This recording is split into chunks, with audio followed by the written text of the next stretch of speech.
कलियां लगता है जैसे अभी खिलखिला उठेंगी। खिलखिलाती कलियां किसी के लिए सौंदर्य श्रृंगार की वस्तु है, तो खिल उठे पुष्प किसी के लिए श्रद्धा का साधन और प्रतीक। लेकिन भारत के उत्तर पूर्वी राज्यों की बात करें तो यहां फूलों की खेती समृद्धि का नया साधन सिद्ध हो रही है। परंपरागत खेती और साधनों को अपनी जरूरत भर सीमित कर उन्नत बीज और व्यावसायिक कृषि का कदाचित ये नया क्षेत्र नई उम्मीद, नया सोपान रच रहा है। अरुणाचल प्रदेश से लेकर मेघालय, मिजोरम और त्रिपुरा तक की पहाड़ियां इस नई चहल पहल से खुश हैं। सम न होने के कारण असम कहे जाने वाला घाटी प्रदेश भी इससे अछूता नहीं है। यूं तो इस इलाके में सूरजमुखी और गेंदे जैसे परंपरागत फूलों का अपनी जरूरत भर उत्पादन पहले से ही होता रहा है। गुवाहाटी स्थित फूलों का ये बड़ा बाजार इसका गवाह है। लेकिन अब जमाना व्यावसायिक, संगठित और उन्नत कृषि का है।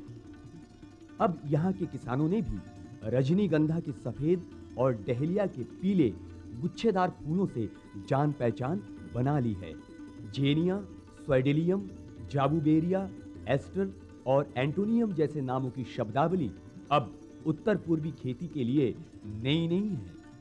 इसमें ज्यादातर फूल विदेशी हैं, जैसे ऑर्किड की मूल पौध को ही सिंगापुर और मलेशिया की टिश्यू कल्चर लेबोरेटरीज से आयात किया गया। यूं तो ऑर्किड की देशी किस्में भी हैं, किंतु ये देशी किस्में एक वर्ष में एक बार ही फूल देती हैं। देशी ऑर्किड के फूल पौध से अलग होकर एक दो दिन में मुरझा जाते हैं, जबकि उन्नत किस्म का ऑर्किड वर्ष भर फूल देता है। एक अच्छा ऑर्किड पौधा 3 से 4 साल तक फूल देने की क्षमता रखता है। इसकी ऊपरी डाली को सलीके से काटकर एक पौध से 20-25 पौध आसानी से तैयार की जा सकती है। इस तरह देशी ऑर्किड की तुलना में उन्नत ऑर्किड पौध हर तरह से लाभकारी है। यूं भी ऑर्किड की 56 उन्नत किस्में हैं, जो काफी टिकाऊ और बहुरंगी होती हैं।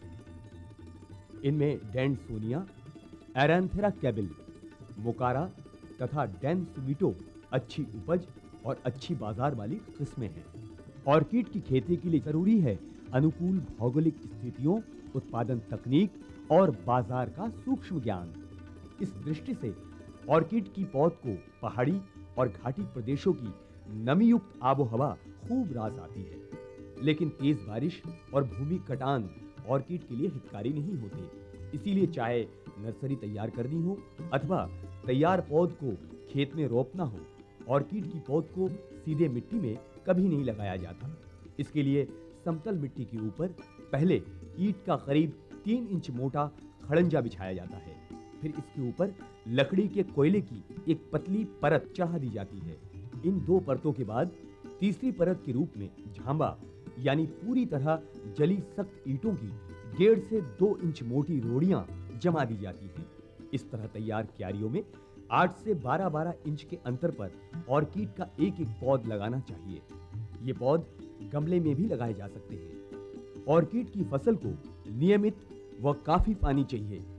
कमजोर तने वाले लंबे ऑर्किड को तारों से इस तरह से बांधा जाता है ताकि ये गिरे नहीं।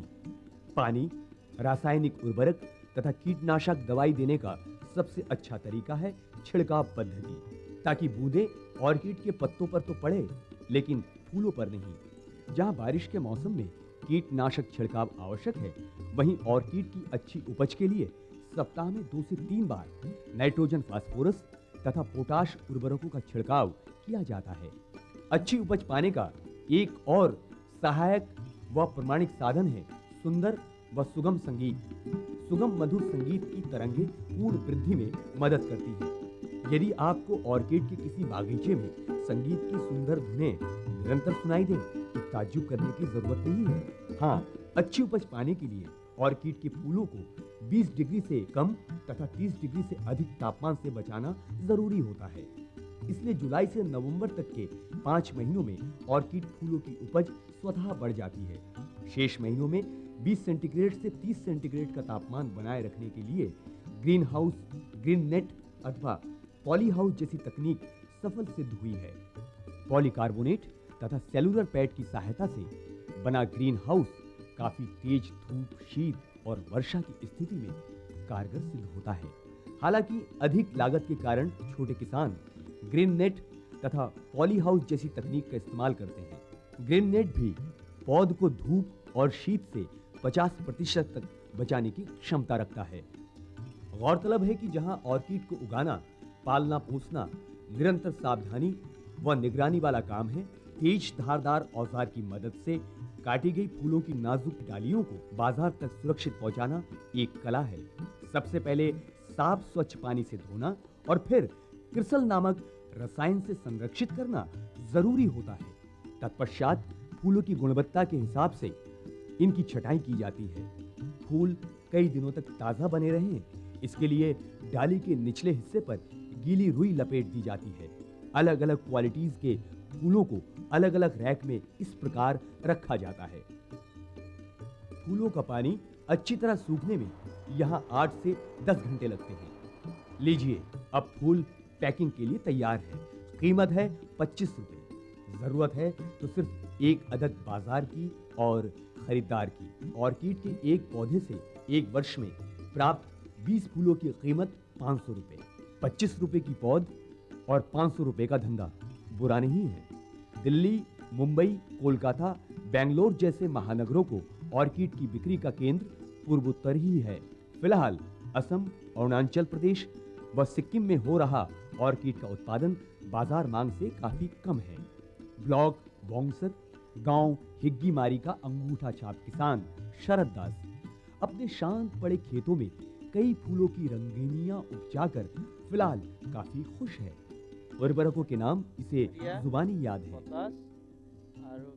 फूलों और बीजों की संभाल भी इसे बखूबी आती है।